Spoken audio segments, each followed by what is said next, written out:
Hello, my name is Faisal Khan. I'm a banking and a payment consultant, and welcome to my little YouTube channel.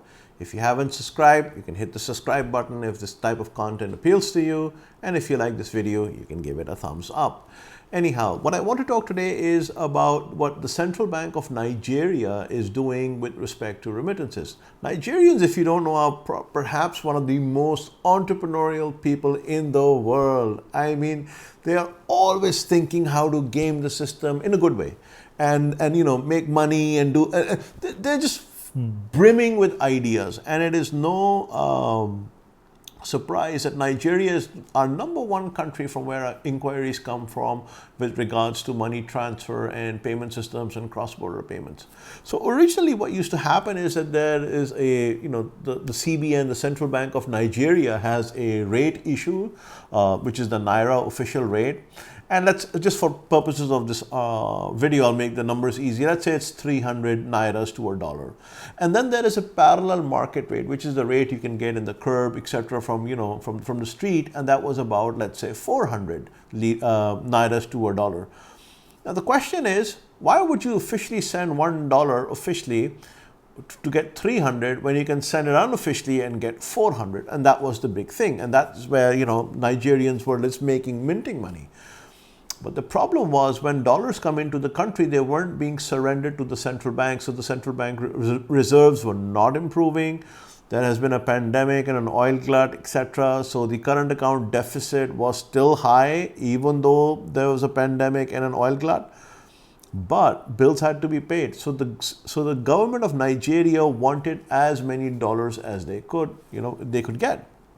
The problem was, a lot of people started this money transfer companies. They would get, many transactions from the US. They would keep that money there, and they would have local businesses pay out in Naira. And then on the flip side, they would have businesses in Nigeria who would want to buy access to dollars, and they had the dollars to sell. And these companies in Nigeria would buy the dollars and say, can you ship it to my supplier in China? Can you ship it to my seller in Europe, etc.? So the company that is doing this thing would make money twice. The loser, obviously, is the Central Bank of Nigeria, because they lose out on the foreign exchange, the much needed foreign exchange. They tried everything, and it was one fine day that the CBN just came up with something I would call nothing less than brilliant.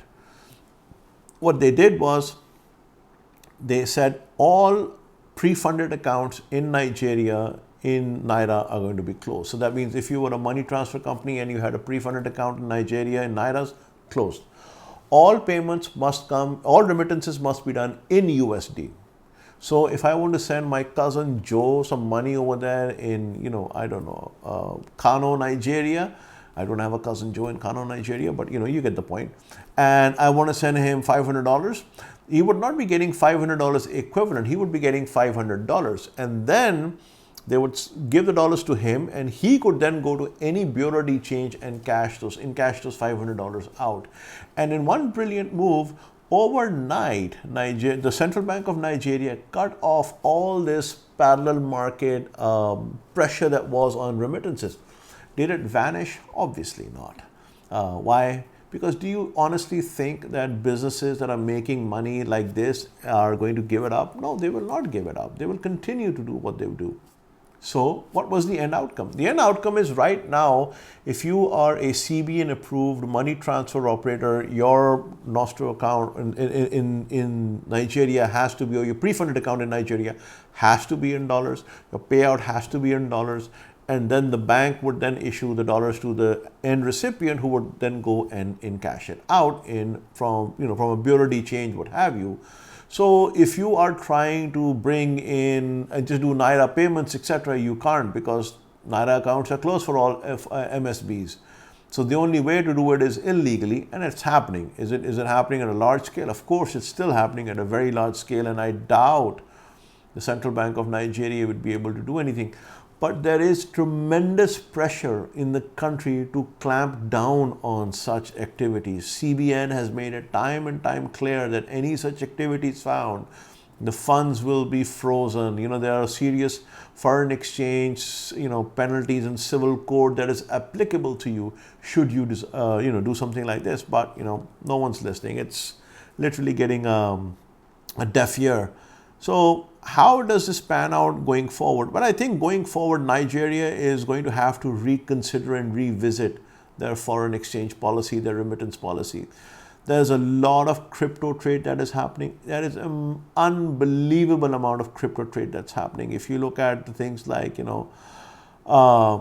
Paxful and the other guys, local Bitcoins and Binance, etc., they are just doing fantastic amount of business in Nigeria. And I don't think so the CBN or anyone else would have in their power to tell the country and its countrymen and its citizens not to do crypto, not to bypass the official lines for bringing foreign currency exchange in and out, because of the foreign mismanagement of money in Nigeria. And this mismanagement hasn't just occurred in Nigeria, it's occurred in well-managed developed countries and developing countries, and in large economies and small economies. The fact at the end of the day is that there's a lot of pressure to buy a foreign currency. And as long as that demand exceeds supply, there is a good chunk of percentage in which money can be made. And now people are coming up with all these innovative ways of making money. Use crypto, use hybrid, crypto and fiat, do netting off, do tri-party states, do USA, Nigeria, China corridors, and especially commercial businesses who want to have access to $5 million, $10 million, $12 million with dollars outside, but cannot send $12 billion because all they have is local naira. They say, hey, if anyone wants to buy local naira from us, we'll be happy to sell them local naira, but give us foreign exchange outside. And that is what a lot of trade parties are doing. They're matching up their inward remittances with outward, B2B trade and trying to make a business case out of it. Anyways, I thought it was very illuminating. If you have a question or a comment on this scenario, what do you think the CBN should do or the government of Nigeria should do? I mean, I know not many people are fond of the CBN, but it is the financial regulator, it is the law, and those who are CBN approved entities, they have to follow it.